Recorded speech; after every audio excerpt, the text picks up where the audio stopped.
Stage पर आपने मुसलमानों का जब जिक्र किया तो घुसपैठिया, ज्यादा बच्चा पैदा करने वाला, इसकी क्या जरूरत आन पड़ी थी? मैं हैरान हूँ जी, ये किसने आपको कहा कि जब ज्यादा बच्चों की बात होती है तो सिर्फ मुसलमान का नाम जोड़ देते हैं? क्यों मुसलमान के साथ अन्याय करते हैं आप? हमारे यहाँ गरीब परिवारों में भी ये हाल है जी, उनके बच्चों को पढ़ा नहीं पा रहे हैं। किसी भी समाज के हो, गरीबी जहाँ है वहाँ बच्चे भी ज्यादा हैं। तो आप कह रहे हैं मुसलमान अलग था, ज्यादा बच्चा पैदा करने वाला अलग था? मैंने न हिंदू कहा है न मुसलमान कहा है।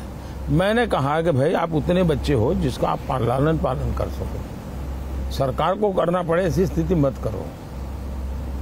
इस बार मुसलमान आपको वोट देगा? आपको उनके वोट की चाहत है? मैं ये मानता हूं कि मेरे देश के लोग मुझे वोट देंगे।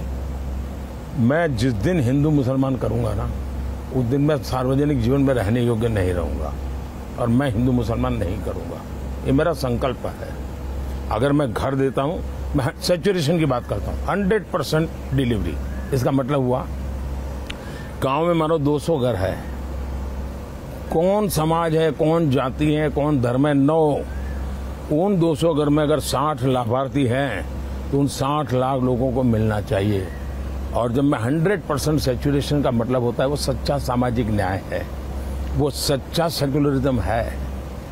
जब आप उसमें करप्शन की भी संभावना नहीं रहती कि आपको मालूम है भाई भले उसको मंडे को मिला है ना, अगले मंडे को मेरा नंबर लग जाएगा। नहीं, इस बात की गवाह तो मैं भी हूँ। हाँ। मुसलमान ये बात कहते हैं और ये मानते हैं कि उनके घर पे सड़क आई है, बिजली आई है, उनके घर पे सिलेंडर आया है। शकीला और शकुंतला में किसी तरह का कोई अंतर नहीं है। और ये रहा आपका नमो घाट। कैसा लगता है जब आप ये देखते हैं तो? कैसा लगता है ये बदलाव? पहली बात है कि मैं मानता हूँ कि काशी में घाट और काशी की पहचान है, लेकिन उसमें आधुनिकता होनी चाहिए, व्यवस्थाएं होनी चाहिए। और उसमें से मुझे एक ये नमो घाट बनाने का विचार आया और इन दिनों शाम को बहुत बड़ी मात्रा में लोग यहाँ आते हैं, तो वो पुराना और इसको जोड़ करके देखते हैं।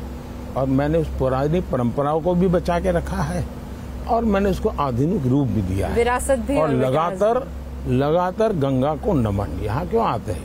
नमो गंगा, ये नमो गंगा है। बहुत खूब।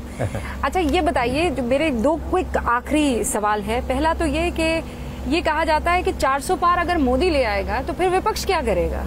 विपक्ष एक मजबूत स्थिति में होगा तभी तो लोकतंत्र चल पाएगा। आप क्यों चाहते हैं कि सब आप ही के पास आ जाए? मैं चाहता हूं कि विपक्ष मजबूत बने, मैं इसी के लिए मेहनत कर रहा हूं। लेकिन मजबूती का मतलब ये नहीं कि हाउस न चलने दे, हुड़दंग करे, अनडेमोक्रेटिक वे में काम करे। भारत का दुर्भाग्य है कि पिछले 10 साल ये लोग पूरी तरह विपक्ष के रूप में भी फेल गए।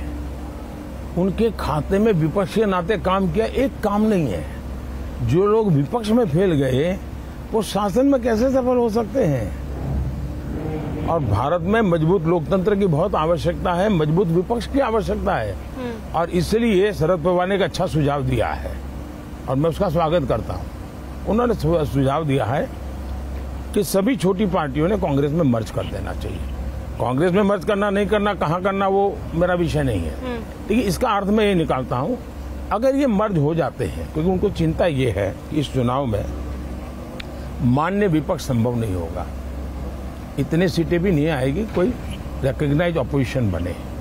और इसलिए अगर मर्जर कर देंगे तो नंबर थोड़ा हो जाएगा, तो हम मान्य विपक्ष बनेंगे। दूसरा, आपको आश्चर्य होगा, मैंने कानून में परिवर्तन किया था। हमारे यहाँ बहुत सी योजना ऐसी है, बहुत सी कमेटियाँ ऐसी है जिसमें लीडर ऑफ अपोजिशन बैठ सकता है और बड़े महत्वपूर्ण निर्णय होते हैं। तो मैंने कानूनी परिवर्तन किया कि भाई लीडर ऑफ अपोजिशन है ही नहीं, क्योंकि 2014 से 19 तो उनके पास सीटें नहीं थी। मैंने कहा लार्जेस्ट पार्टी का लीडर उसको बिठाओ।